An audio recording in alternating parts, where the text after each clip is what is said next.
This week's gun of the week is the Smith & Wesson Model 500, and in particular, the 6.5-inch version.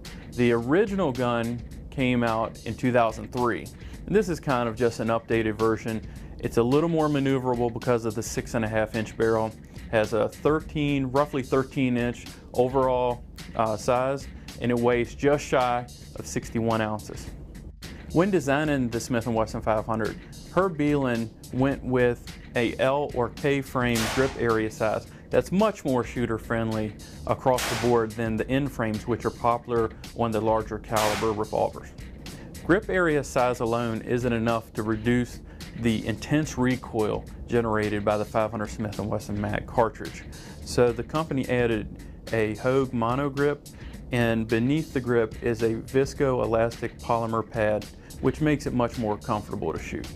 As for the sights, you have a blade front with a red polymer insert, and the rear sight is adjustable for elevation and windage. For those shooters familiar with Smith & Wesson revolvers, you can feel right at home with the 500. As you can see here, the cylinder release latch is on the left side, so you're going to feel right at home. And it drops out this massive cylinder. It's fluted and it holds 5 rounds of the potent 500 Smith & Wesson cartridge. Depending on what load you put into the 500, there's 2 different compensators. There's one for lead and hard cast lead bullets, and there's one for jacketed bullets. Now the jacketed one, obviously use jacketed or all copper bullets. The cast one, you can use jacketed bullets in, but it's suitable for cast bullets.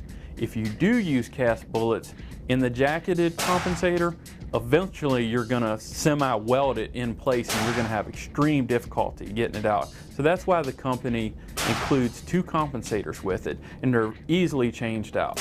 The 500 Smith & Wesson Magnum is a potent revolver.